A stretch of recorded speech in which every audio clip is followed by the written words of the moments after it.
भोजन करवाया, आतिथ्य स्वीकार किया, स्पर्श प्रणाम किया, स्पर्श किया, वाणी का उपदेश मिला। इसलिए 3 कर्म के द्वारा उनका हृदय शुद्ध बुद्ध हो गया। परिणाम क्या हुआ? जब महात्मा चले गए कुछ काल के बाद और अजामिल की पत्नी से एक पुत्र का जन्म हुआ। जन्म होने के बाद में उसका नाम नारायण रखा। नारायण रखने के बाद में सनई सनई जब बालक में बड़ा होने लगा, बालकों में खेलने के लिए चला जाता, तो जब अजामिल कुछ खाने के लिए तैयार होता तो सबसे पहले अपने नारायण पुत्र को बुला करके भोजन करता, पानी पीता। प्रत्येक क्रिया अपने पुत्र नारायण से और अजामिल ने जोड़ दी, प्रत्येक काम करने लगा। इसके बाद में यहाँ धर्मराज ने कहा अपने दूतों से कि आप मृत्यु लोक में जाइए, अजामिल नाम के व्यक्ति को लेकर के आई। और दूत उसी समय आए यहाँ पर, अजामिल के पास में आते हैं तो ज्यों ही उसके प्राणों का अवरोहण करने लगे, खींचने लगे, उसी समय अजामिल बड़े जोर से अपने पुत्र का नाम लेते हुए कहता है, दूरे क्रीडन का सप्तम पुत्रम नारायणम आवाहयम्। अपने पुत्र को बुलाया, दूरे क्रीडन का सप्तम, बालकों के साथ में बालक खेल रहा था। उसी समय अजामिल ने अपने पुत्र को कहा, नारायण इधर आओ। अपने पुत्र को बुलाया तो भगवान के पार्षद वहां आ गए। और जब भगवान के पार्षद आए तो धर्मराज के दूतों से कहा कि इस जीव को आप छोड़ करके चले जाओ। जी उस समय धर्मराज के दूतों ने कहा कि हमें आदेश हुआ है, इसलिए हम आदेश का पालन कर रहे हैं और हम इस जीव को लेकर के यहाँ से जाएंगे। भगवान के पार्षदों ने कहा, देखो हम बड़े आराम से आपसे कह रहे हैं, आप छोड़ करके चले जाइए, वरना हमें फिर दूसरे ढंग से पेश होना पड़ेगा आपके साथ। जब नहीं माने तो भगवान के पार्षदों ने बड़ा खड़ा रुक करके उनके साथ में दंडित व्यवहार किया। वो सारे के सारे दूत अलग खड़े हो गए और अजामिल उसके बाद में ये कृत्य को देखता रहा। भगवान के पार्षदों ने बड़ी सुंदर बात कही धर्मराज के दूतों के सामने, धर्म की सभा में आज मैंने अधर्म होते हुए देखा। अहो कष्टम धर्म दिशाम अधर्म स्पर्शते सभाम। धर्मराज की सभा में कभी अधर्म स्पर्श नहीं करता, लेकिन आज मैं देख रहा हूँ साक्षात अपनी आंखों से कि स्वयं धर्मराज की सभा में अधर्म होते देखा मैंने। दूत जो है स्वयं जिस जीव के मुख से मरते समय भगवान का नाम निकल जाए वो जीव भगवत धाम जाने का अधिकारी हो जाता है, लेकिन धर्मराज के दूतों ने इस जीव को धर्मराज की सभा में ले जाने के लिए प्रयास किया। बड़ा सुंदर उपदेश हुआ तो अजामिल उस उपदेश को सुनता रहा वहां पर। उसके बाद में फिर वो वहां से धर्मराज के दूत चले गए, भगवान के दूत चले गए। अजामिल की कुछ बची हुई अवस्था थी और धर्मराज के दूत जाकर के भगवान यमराज से बोलते हैं कि आज से मैं आपकी चाकरी नहीं करूंगा। क्यों? आपके कथनानुसार में गया, लेकिन परिणाम क्या हुआ कि मुझे इतना पीटा गया दूसरे के द्वारा। मुझे लगता है कि आपके ऊपर में भी कोई सत्ता है जो आपके ऊपर शासन करने वाली है।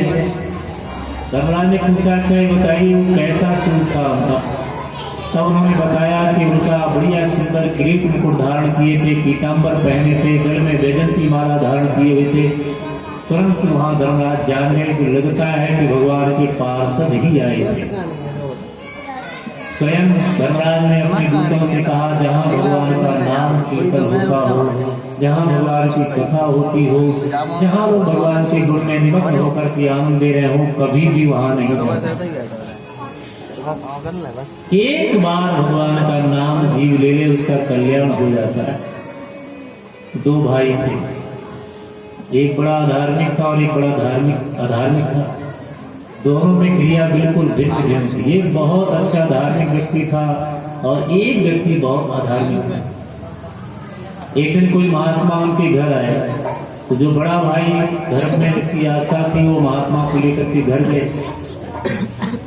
घर जाने के बाद में बैठाया, भोजन करवाया। इसके बाद में अपने छोटे भाई के बारे में कहने लगे, मेरा छोटा भाई भगवान से स्नेह नहीं रखता है, उसको मंदिर इत्यादि से कोई मतलब नहीं, भगवान की हर चर्चा से मतलब नहीं। महात्मा ने कहा कि जब आपका भाई आए तो मुझे बताना। बैठे हुए थे बाहर में वहीं, और मकान के पहले ही दरवाजे पर वहीं पास में बैठे तो जब उसका छोटा भाई आया, देखा कोई महात्मा बैठा है तो घूम करके पीछे दरवाजे से अंदर गया। महात्मा के सामने नहीं गया। महात्मा उसी समय उठ करके आंगन में गया और उसका हाथ पकड़ करके कहते हैं, एक बार कहो भाई कैसे हो, राम राम कहो। उसने उस युवक ने कहा कि मैं तो कभी ये कह ही नहीं सकता हूं जो आप कह रहे हो, मेरा ऐसे कोई ताल्लुकात नहीं, कोई मतलब नहीं। महात्मा ने थोड़ा कड़े से हाथ पकड़ा तो युवक ने कहा कि आप संत हैं इसलिए आप अपना काम करिए, हम अपना काम कर रहे हैं, हमारा क्या लेना देना। महात्मा ने कहा एक बार भगवान का नाम लेने में क्या बोल, बोले कभी नहीं ले सकता, स्वप्न में भी नहीं ले सकता। और मेरा हाथ छोड़िए, तकरार किया युवक, लेकिन महात्मा वरिष्ठ था, उठा करके नीचे गिरा लिया और दबा करके कहा, भले आदमी एक बार तो राम राम कह दे। बोले राम राम तो कभी कहूंगा ही। महात्मा ने छोड़ दिया।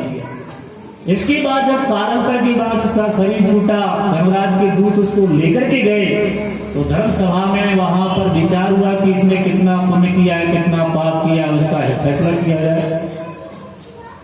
धर्मराज के दूतों ने कहा कि इसने जीवन में कोई अच्छा काम नहीं किया, एक बार किसी संत के कहने पर इसने राम राम जरूर कहा है।